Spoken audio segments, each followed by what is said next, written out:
बहुत समय पहले, जब सृष्टि के रहस्य अब भी मनुष्यों की समझ से परे थे, जब धर्म, करुणा और प्रेम के मार्ग पर चलने वाले दो महापुरुष इस धरती पर अवतरित हुए।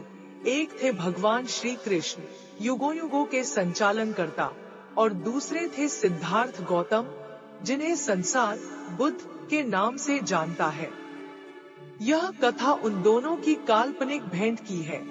एक ऐसा अद्भुत क्षण जब चेतना का सागर और ध्यान की गहराई एक दूसरे के समक्ष खड़े हुए। कृष्ण द्वारका में थे, महाभारत समाप्त हो चुका था। गांधारी के श्राप के कारण यादव वंश का पतन निश्चित था। उनके मन में एक गहरी उदासी थी। वे जानते थे कि उनका कार्य पूर्ण हो चुका है, परंतु उन्हें मानवता के लिए एक अंतिम संदेश देना था। उसी समय बोधगया के शांत वन में एक वृक्ष के नीचे ध्यानमग्न बुद्ध अपने अनुयायियों को धम्म का उपदेश दे रहे थे। वे कर्म, निर्वाण और करुणा की महिमा बताते, स्वार्थहीनता के उस मार्ग पर चलने को प्रेरित करते जो जन्म मरण से परे है। कहानी कहती है कि एक रात्रि ध्यान में बैठने के बाद बुद्ध को एक स्वप्न आया। उन्होंने देखा कि एक नीली आभा वाला पुरुष, जिनके नेत्रों में संपूर्ण ब्रह्मांड समाया है, उनके पास आकर खड़े हुए और बोले, बुद्ध, क्या तुम मुझसे मिलना चाहोगे? बुद्ध मुस्कुराए, यदि वह आभा सत्य है, तो मैं तुम्हें पहचान लूंगा। अगले दिन जब बुद्ध गंगा तट पर ध्यान कर रहे थे, एक हल्की सी हवा चली, आकाश में बादल घिरे और एक तेज नीला प्रकाश उनके समक्ष प्रकट हुआ। श्री कृष्ण प्रकट हुए, पीतांबर धारण किए, मुरली उनके कंधे पर टिकी थी, पर आंखों में एक गहराई थी जो समय से परे थी।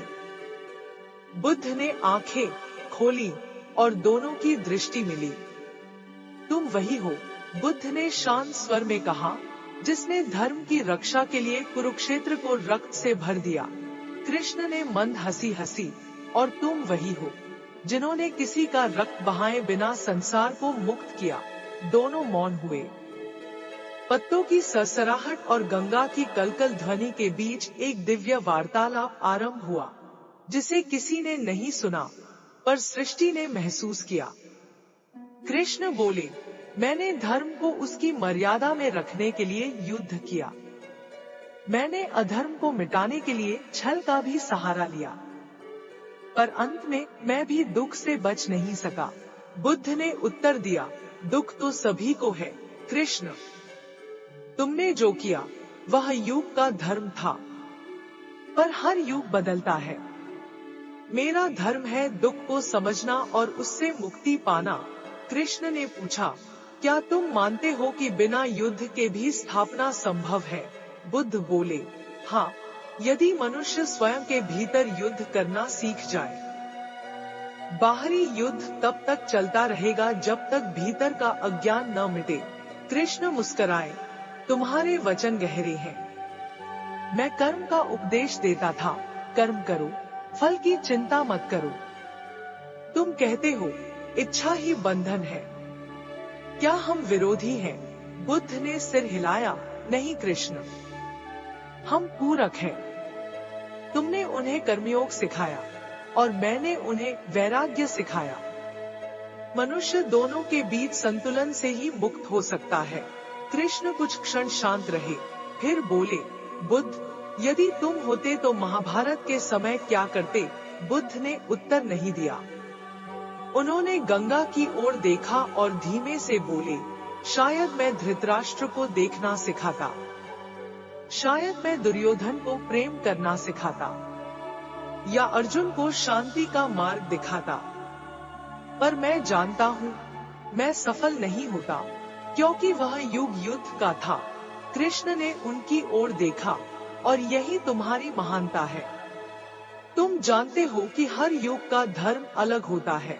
दोनों फिर मौन हो गए। फिर बुद्ध ने पूछा, कृष्ण, क्या तुम दुखी हो? कृष्ण ने आकाश की ओर देखा और बोले, नहीं, अब नहीं। मेरे कार्य पूरे हो चुके हैं। परंतु मनुष्य अभी भी युद्ध करना नहीं छोड़ता, बुद्ध बोले। इसलिए मैं जन्मा। कृष्ण मुस्कुराए। और तुम भी नहीं रुक पाओगे, बुद्ध। समय तुम्हारे विचारों को भी तोड़ेगा, जैसे मेरे उपदेशों को तोड़ दिया गया। पर जो सच्चा साधक होगा, वह हम दोनों को अपने हृदय में पाएगा। यह कहकर कृष्ण उठे। उन्होंने अपनी बांसुरी हाथ में ली और एक मधुर स्वर में कुछ क्षणों तक उसे बजाया। गंगा की लहरें थिरक उठीं, वृक्ष झूम उठे और बुद्ध की आंखों से एक अश्रु बह निकला। कृष्ण ने विदा ली और धीरे धीरे नीले प्रकाश में विलीन हो गए। बुद्ध बहुत देर तक वहीं बैठे रहे। उनके चेहरे पर एक असीम शांति थी। उन्होंने अपने शिष्यों से कुछ नहीं कहा, पर उनके ध्यान की गहराई बढ़ गई। कहा जाता है कि उस दिन से बुद्ध की वाणी में एक नई करुणा आ गई थी।